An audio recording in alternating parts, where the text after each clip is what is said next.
East in a sense. And well, David Cameron, our wonderful foreign secretary, has decided, Vanessa, that he would support the establishment of a Palestinian state, or has he?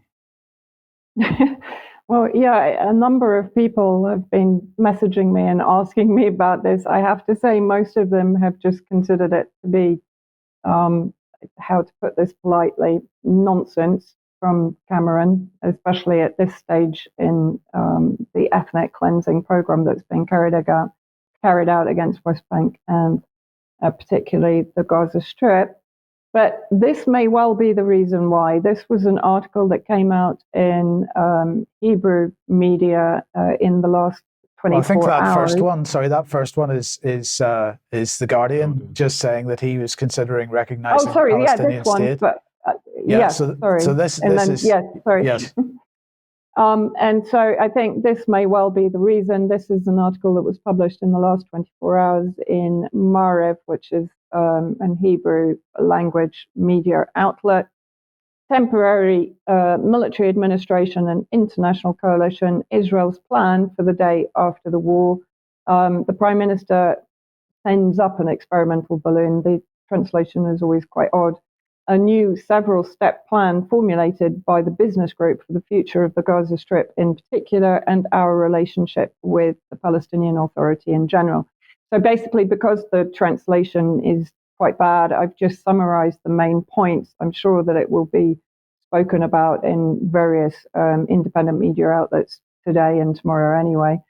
So the Israeli plan calls for the establishment of temporary Israeli military rule in Gaza after the end of the war. I would also question the terminology war. You can't compare it to a normal war between two actual armies.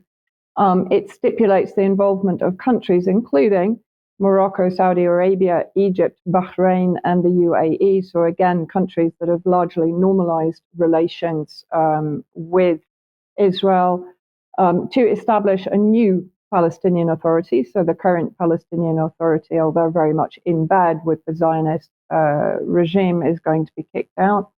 Comprehensive reforms in the West Bank and a historic agreement with Saudi Arabia leading to the establishment of a Palestinian state. But what does that Palestinian state actually mean?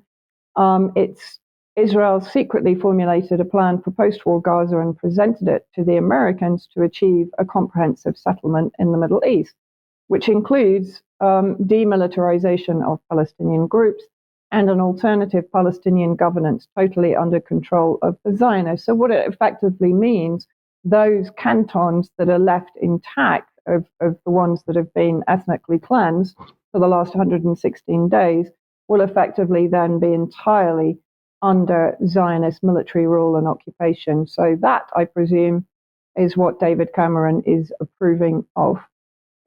Yes, okay, thank you for that, Vanessa.